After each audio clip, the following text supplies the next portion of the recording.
मित्रांनो, ठरलं तर मग या मालिकेच्या आजच्या भागामध्ये नागराजने विचारलेलं असतं की तुम्ही काय प्लॅनिंग केलं होतं. तेव्हा प्रिया म्हणते, सांगते मी सगळं सांगते. काल झालं काय तर कुसुमताईला भेटण्यासाठी सायली घरातून निघाली होती. मग तेव्हाच मला कळालं की आज हिला नक्कीच अडकवता येईल आणि कुसुमच्या घरातून निघताना ती कोळेकर चौकात जाणार एवढंही मला माहीत होतं. तेव्हा आता तिला ते सर्व प्रसंग आठवतात की कशा प्रकारे कुसुमला भेटून निघाल्यानंतर सायली कोळेकर चौकाकडे येत होती. तर मी तिचा पाठलाग करत होते. ओढणीने मी माझा चेहरा लपवला होता. त्याचबरोबर महिपतचे 2 गुंड हे समोरूनच येत होते कोळेकर चौकाकडेच आणि ज्या लहानशा मुलाला ते दोघेही पकडून घेऊन चाललेले असतात. त्याच गुंडांना पुढे काय काय करायला सांगायचं, त्या मुलाच्या बाबतीत काय करायचं हे सगळं काही प्रिया त्या गुंडांना फोनवरून सांगत असते. सायलीचं मात्र कुणाकडेच लक्ष नसतं. ती बिचारी आपली पुढे पुढे निघालेली असते. महिपतच्या गुंडांनी त्या मुलाच्या हाताला खूप जोरात पकडलेलं असतं. तर आता तो मुलगा मला वाचवा, मला सोडा असं मोठ्याने ओरडत असतो. परंतु ते गुंड ऐकतच नसतात. आता नेमकी थोड्या वेळातच सायली इकडे कोळेकर चौकाकडे पोहोचते आणि तेथे पोहोचल्यानंतर ते गुंड प्रियाच्या सांगण्याप्रमाणे त्या मुलाला तेथेच रस्त्यामध्ये सोडून देतात. प्रिया तिथेच एका झाडाच्या पाठीमागे लपून बसलेली असते आणि आता सायली काय करते याकडे तिचं पूर्णपणे लक्ष असतं. तेव्हा आता तो मुलगा खूप रडत असतो, कारण तो रस्त्याच्या मधोमधच उभा असतो. त्याचे आई वडील सुद्धा कुठे आहेत त्याला माहीत नसतं. मग त्यामुळे तो रडू लागतो. इकडे प्रिया मात्र खुश होते, कारण सायली त्याच्याकडे चाललेली असते. मग प्रिया आता म्हणते, सतत सगळ्यांचा पुळका येत असतो ना, सतत तुला सर्वांना मदत करायची असते ना, कर ना, आता मदत कर ना, भोग आता तुझ्या कर्माची फळं. इकडे तो मुलगा खूप रडत असल्यामुळे सायलीला त्याची दया येते आणि त्याच्याजवळ जात त्याला विचारते, ए बाळा कोण आहेस रे तू? तुझं नाव काय? तुझे आई बाबा कुठे आहेत? बाळा रडू नकोस, तुला भूक लागली आहे का? असं म्हणून ती इकडे तिकडे पाहते, आई वडील कुठे दिसतायत की नाही. मग आता सायली पर्समधून बिस्किट काढते आणि त्याला देऊ करते, परंतु तो मुलगा काही बिस्किट घेत नाही, फक्त आणि फक्त रडत असतो. मग त्यानंतर सायलीला कळतच नाही हा नक्की का रडतोय. तेव्हा तुला सरबत हवाय का असं ती विचारते. समोरच ती सरबताची गाडी उभी असते. तेव्हा त्या गाडीजवळ सायली त्या मुलाला घेऊन जाते. तर प्रिया आता खुश होते, कारण तिच्या प्लॅनप्रमाणे सगळं काही आता इथे घडत असतं. त्यानंतर आता इकडे सायली विचारते, ताई अहो हा मुलगा कोण आहे? तुम्ही ओळखता का याला? पहा ना किती रडतोय हा आणि खूप घाबरलेला सुद्धा वाटतोय. मला तर असं वाटतंय की हा हरवलाय, म्हणूनच काही बोलत सुद्धा नाहीये, तुम्ही बघा ना. तेव्हा त्या ताई सुद्धा म्हणतात, मला नाही माहीत. मग सायलीला आता काय करावं सुचत नसतं. त्या मुलाला ती सरबत प्यायला सांगते. इकडे सगळं काही प्रियाच्या प्लॅनप्रमाणे होत असतं. ती परत कुणाला तरी फोन करते आणि जा पटकन जा असं फोनवर सांगते. त्यानंतर ते गुंड पुन्हा आता प्रियाच्या सांगण्यावरून त्या मुलाजवळ येतात आणि काय करतोस रे तू इथे? जा बरं, तुझी आई वाट पाहतीये तिथे, चल पटकन आपण जाऊयात तिकडे असं म्हणून ते गुंड त्या मुलाला पुन्हा एकदा घेऊन जातात. तर सायलीला समजतं की आता काय त्या मुलाला त्याचे आई वडील मिळाले आहेत म्हटल्यानंतर काही हरकत नाही. ती जरा रिलॅक्स होते आणि त्या मुलाकडे पाहून हसत सरबताचे पैसे देऊन आता घरी जायला निघते. इकडे प्रिया मात्र अगदी घारीसारखीच लक्ष ठेवून सायलीवर असते. मग त्यानंतर आता प्रिया ही पुन्हा एकदा त्या गुंडांना कॉल करते आणि म्हणते, काम तर एकदम परफेक्ट केलं आहे. आता एक काम करायचं, त्या मुलाच्या आईवडिलांना जाऊन सांगायचं की सायलीने तुमच्या मुलाला पळवलंय आणि त्या मुलाला तुम्ही कुठेतरी लपवून ठेवायचं. आणि सायली त्याला जे बिस्किट वगैरे खाऊ घालत होती ना, त्याचं CCTV फुटेज हे पोलिसांपर्यंत पोहोचलंच पाहिजे. मग आता ते गुंड पैशांची मागणी करतात. तेव्हा प्रिया सांगते, अरे पैसे मी नाही देणार रे तुला, पैसे तुमचा बॉसच तुम्हाला देईन, कारण प्लॅन मी करते आणि फायनान्स महिपत शिखरेचा असतो. सगळा प्लॅन ती नागराजला आता सांगते. तेव्हा नागराज मात्र डोक्यालाच हात लावतो. प्रिया वैतागूनच म्हणते, एवढा सगळा परफेक्ट प्लॅन मी केला होता तरीही व्हायचं तेच झालं. अहो अण्णा सर, त्या मुलाला ना आपल्याला अगदी 8 ते 10 दिवस लपवून ठेवायचं होतं आणि त्या सायलीला काय एका दिवसात आपल्याला बाहेर काढायचीच नव्हती.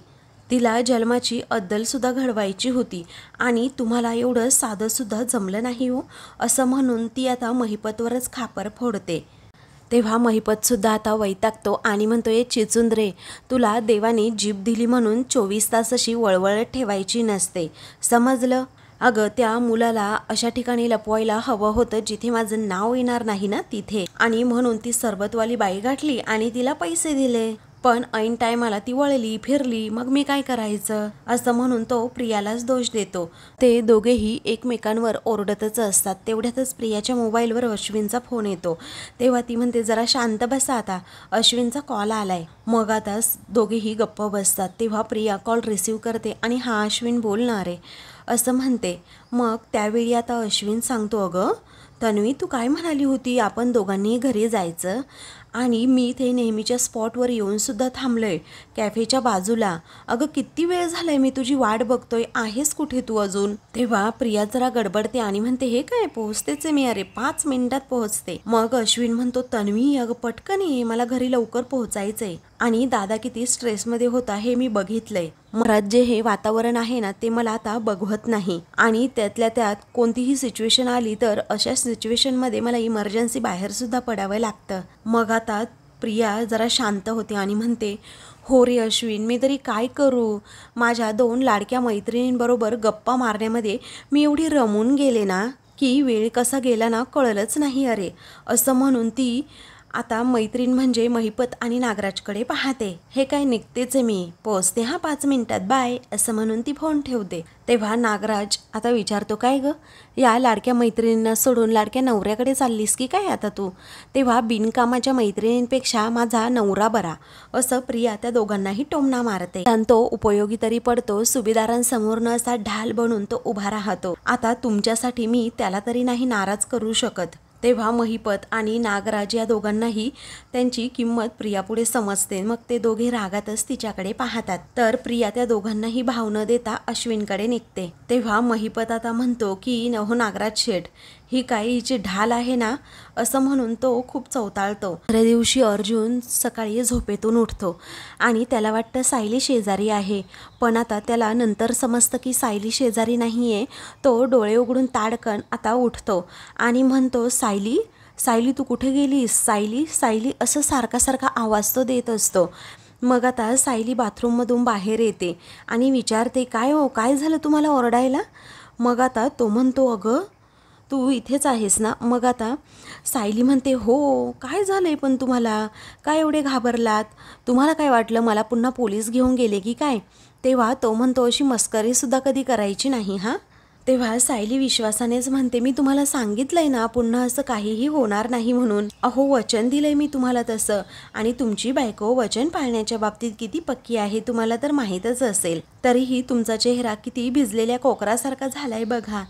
तेव्हा अर्जुन हसतो आणि म्हणतो, परवा जर तू माझ्या जागी असतीस ना तर तुला कळलं असतं मी असा का झालोय ते. तेव्हा सायली म्हणते, ते माहिती हो मला, पण असं काहीही होणार नाहीये, तुम्ही चला बरं, पटकन आवरा, आपण खाली जाऊयात. मग तर आता अर्जुन आवरतो वगैरे आणि इकडे कॉफी पिण्यासाठी हॉलमध्ये येतो. घरातील सगळेच जण तेथे कॉफी पीत बसलेले असतात. मग आता प्रियासुद्धा तेथेच असते आणि सायलीला म्हणते की, सायली अगं तू जेलमधून सुटून वगैरे आली, खूप छान झालं हा. मग अर्जुन आणि सगळेच जण आश्चर्याने तिच्याकडे पाहतात. मग आता पुढे ती म्हणू लागते, कसं आहे ना सायली, अगं लहान मुलाला वगैरे बिस्किट खाऊ घालण्याची काय गरज होती? अगं नाही, म्हणजे हे सुभेदारांच्या सुनेला शोभतं का सांग बरं, आणि एव्हाना तुला हे सगळं कळायला हवं होतं. मग आता अर्जुन तिला टोमणा मारतो आणि म्हणतो, रस्त्यावर रडत असलेल्या लहान मुलाला खायला घालणं, त्याला धीर देणं, हे सुभेदारांच्या सुनेला शोभत नाही. मग नक्की काय शोभतं ग, असं अर्जुन आता तिला विचारतो. घरात भांडणं लावणं हे शोभतं का, असं म्हणून आता अर्जुन तिला चांगलाच जबरदस्त टोमणा मारतो. तर घरातील सर्वांना आता वाटतं वातावरण चिघळणार. मग प्रिया म्हणते, अर्जुन मी फक्त एवढंच म्हणाले की. मग आता ती अजून काहीतरी विषय उकरून काढणार. तेवढ्यातच प्रताप म्हणतो, तन्वी अगं कुणाला मदतीची जर गरज असेल तर ती आपण करायलाच हवी, आणि सगळे सुभेदार तेच करतात. तेव्हा प्रिया म्हणते, हो बाबा मला मान्यच आहे, पण असले घाणेरडे आरोप केले गेले तर चिखल हा सुभेदारांच्या नावावरच उडणार ना. तेव्हा अर्जुन आता रागातच म्हणतो, कोणावर चिखल उडला हे महत्वाचं नाहीये, चिखल उडवलं ना हे महत्वाचं असतं. आणि आता सायलीला यामध्ये अडकवण्यात आलं आहे, आणि ते कुणी केले ना हे मी शोधून काढेनच. तेव्हा अर्जुनने असं म्हटल्याबरोबरच प्रिया जरा घाबरते आणि मग अजून काहीतरी बोलणार तेवढ्यातच प्रताप म्हणतो, हे बघ शांत राहा. आणि अर्जुन आता पुरे झालं, कारण सायलीच्या बाबतीत जे काही घडलं त्याला आपण एक वाईट स्वप्न समजूयात आणि ते विसरून आपण पुढे जाऊयात ना. तेव्हा सायली एकदमच उदास होते, कारण तोच विषय पुन्हा समोर सारखा सारखा काढल्यामुळे ती अस्वस्थ होते. मग प्रिया अजूनच विषय वाढवत म्हणते, पण बाबा, असं म्हणून ती पुढे काहीतरी बोलणार तेवढ्यातच आता कल्पना सांगते, तन्वी, अगं या मुलीचा त्या प्रकरणामध्ये काही हात नाहीये हे सिद्ध झाल्यानंतरच तिला पोलिसांनी सोडलंय ना. ते बाकी काहीही असो, परंतु ती मुलांना पळवत असेल यावर माझा सुद्धा विश्वास नाहीये, असं ठामपणे सायलीची बाजू घेत कल्पना प्रियालाच सुनावते. आता हे ऐकून मात्र प्रियाला जबरदस्त धक्काच बसतो. तिचा चेहरा अगदी काळानिळा पडतो, कारण तिची बाजू न घेता सायलीची बाजू कल्पनाने घेतलेली असते आणि सायलीवर असणारा विश्वास सुद्धा तिने दाखवून दिलेला असतो. मग सायली आणि अर्जुन अगदी प्रेमाने कल्पनाकडे पाहतात.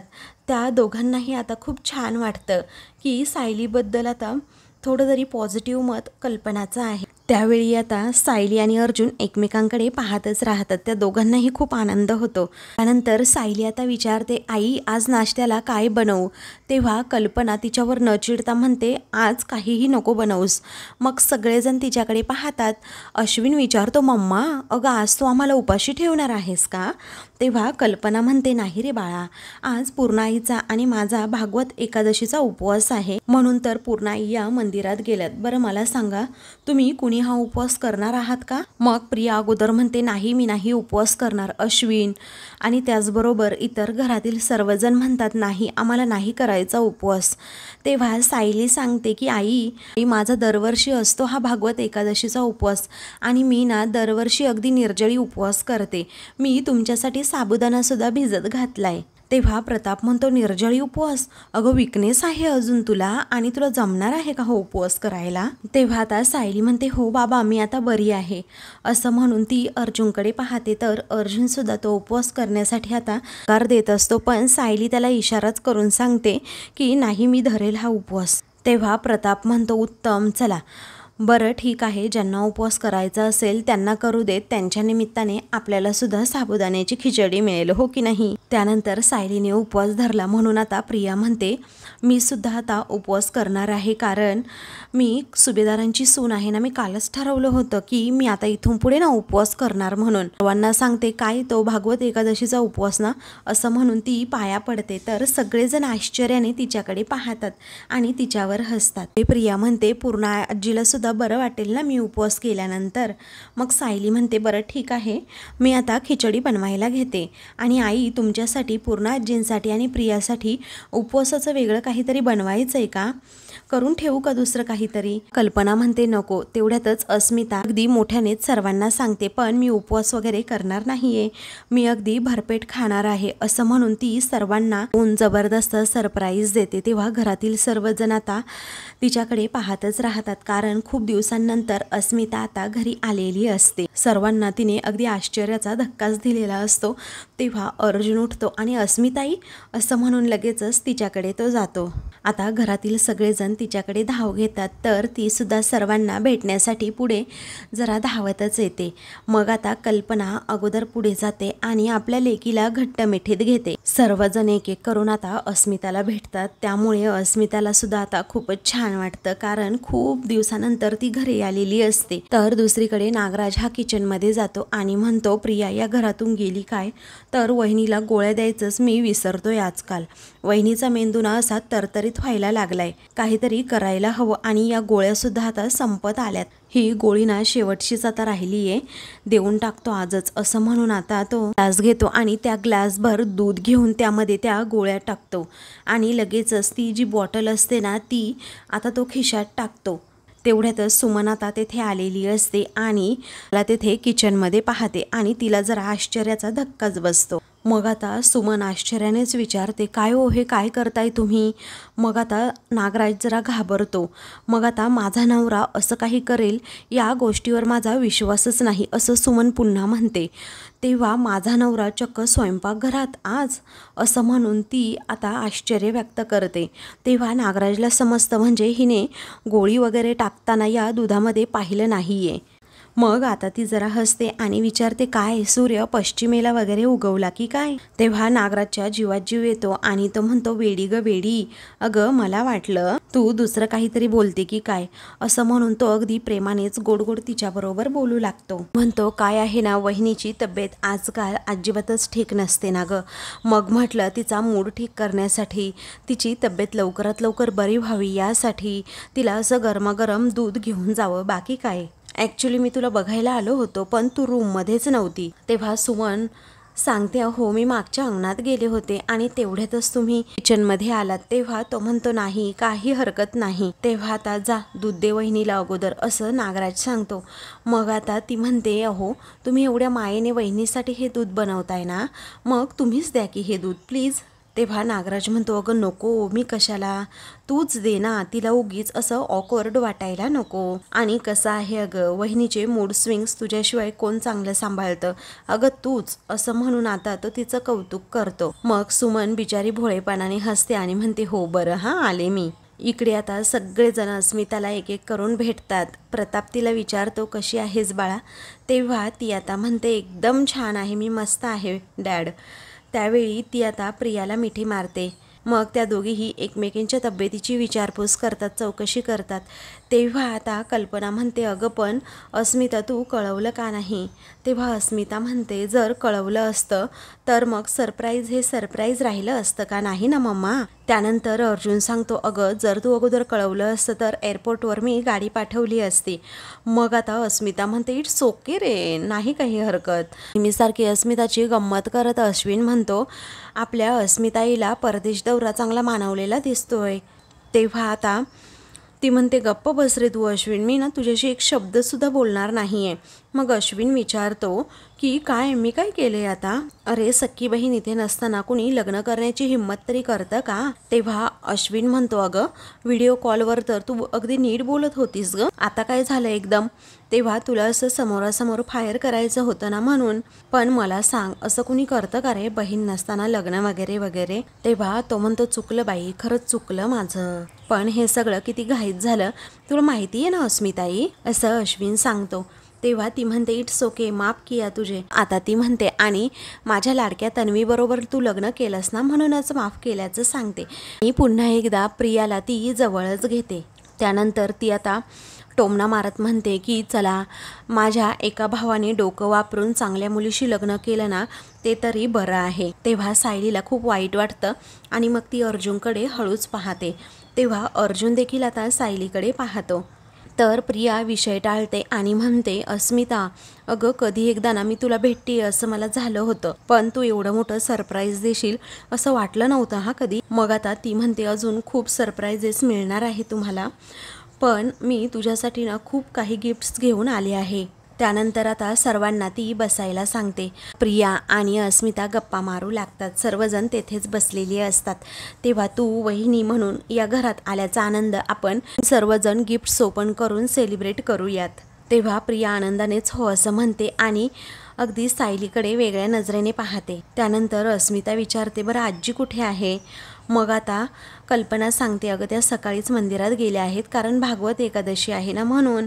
तेव्हा प्रताप विचारतो, अस्मिता अगं तुझं लगेज कुठे आहे? तेव्हा आता लगेज म्हणजे ॲक्च्युली मी अगोदर माझ्या घरी गेले होते, मी तिथेच राहणार आहे ना, मग सामान तिथेच ठेवलं आणि मग इकडे आले. मग आता सगळ्यांना आश्चर्याचा धक्काच बसतो. तेव्हा अर्जुनच विचारतो, काय म्हणजे तू तुझ्या सासरी राहणार आहेस?